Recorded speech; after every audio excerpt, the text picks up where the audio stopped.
Lollipop Chainsaw Repop producer assures fans that original devs have the same feelings about censorship as you do. Well, gee, I hope so.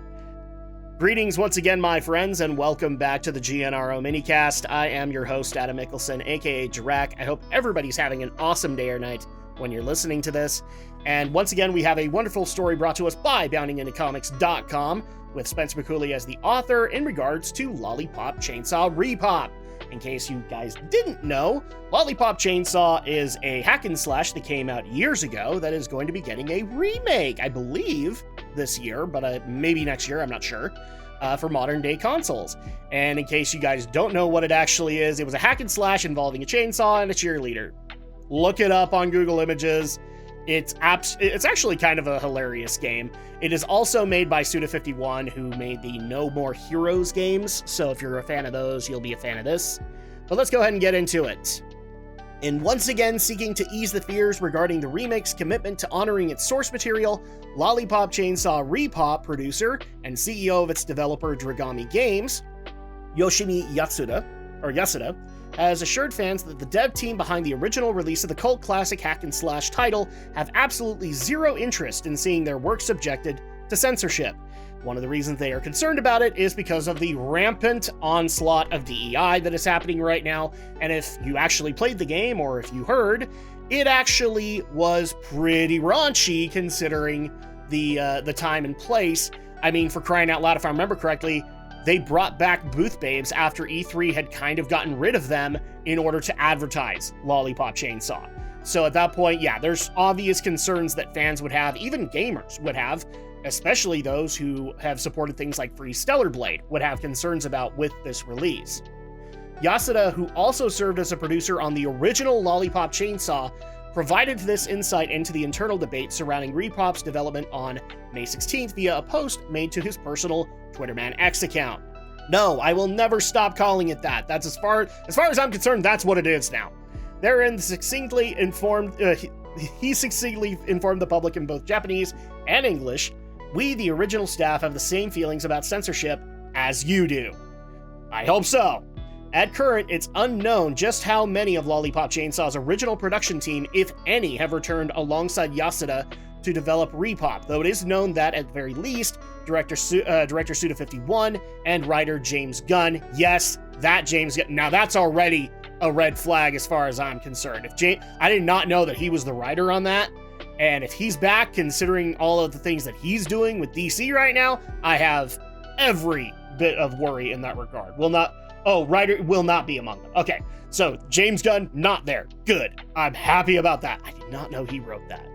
That's one of the things I love about learning about things like Robert Kirkman and I can't remember his last name, Alex something, where they wrote a lot of raunchy shit. And then they come out and basically say, well, we never wanted to do. You got paid. You were crying your way all the way to the bank. So shut up.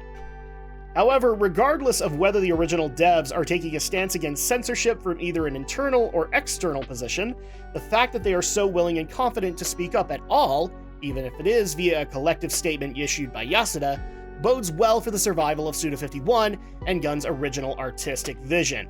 Here's hoping, at the very least, because I could definitely see, considering what has happened with Stellar Blade when it released, that Sony would probably pitch a fit, Microsoft will probably pitch a fit with how they look, and hopefully they've taken care of all those problems. As noted above, this is not the first time Yasuda has affirmed Repop's intent to release uncensored. Speaking to the subject during an October 2023 interview with Automaton's Tajiro Yamanaka, the producer confirmed, "Now regarding the scenario and script of Repop, we have decided to use the original Lollipop Chainsaw scenario and script without changes." Okay, and I'm wondering if maybe he got some backup. I don't know if the article goes into it, but I wonder if he got some backlash in regards to that. Well, if it was a Japanese interview, probably not. Pressed for details on the requests of fans he had received, Yasuda detailed, "When we announced Repop for the first time in July last year, we had used the word remake without any specific explanation," which a lot of people in the gaming industry do now. I'm gonna hold your feet to the fire. Final Fantasy VII Remake, Square Enix, you did that. It's not a remake, it's a remix, and that's what it should have been called. which caused some anxiety among fans of the original game. In the following period, we received thousands of inquiries via email and social media from fans containing questions and requests about the project, and among them, please don't change the game's scenario and worldview, and please make it uncensored were among the most requested. Good. I'm glad that they listened to that at the very least. I mean, a lot of companies would just ignore them, so I like the fact that they could at least say that. From there, we made the decision not to make changes to the script, taking into account both the wishes of users and international reviews. He then recalled, as for requests for the game to be uncensored, we are also working on realizing this to the best of our ability, which they will probably have some degree of pushback from the console makers on. Nintendo, I don't know if that's going to be an issue, because I don't know if it's actually going to be coming out for Switch. It may be a little too complex for it, but I know Sony and Microsoft will push back a little bit. As of writing for this article, Lollipop Chainsaw Repop is currently on track to cut things up sometime later this summer. So at that point, here's hoping that they have been able to continue to maintain that. My thoughts on the article are, yes, by all means, Suda51 and the remake of Lollipop Chainsaw should not be getting censored. It should be the original story. If it is going to be a remake or a remaster, then just bring it up to modern day consoles and be able to put it out. Because here's the thing, whether you like it or not, it's still a unique story, and some people actually like it, and they should be able to like it and be able to support it and be able to show it to other people and all of that jazz. I know that there's so much in the internet these days about, well, it's just gonna be too offensive to women. Then the women need to grow the fuck up. It's just that simple. Here's just a little bit of life logic for you. There are going to be things you're not gonna like. And here's the beauty of it. You don't live in an oppressive government like China where you're forced to buy it. You can choose whether or not you want to buy it. And I know I just blew the minds of so many other people. Why can't you just force people to buy the games? Because that would be unethical, China.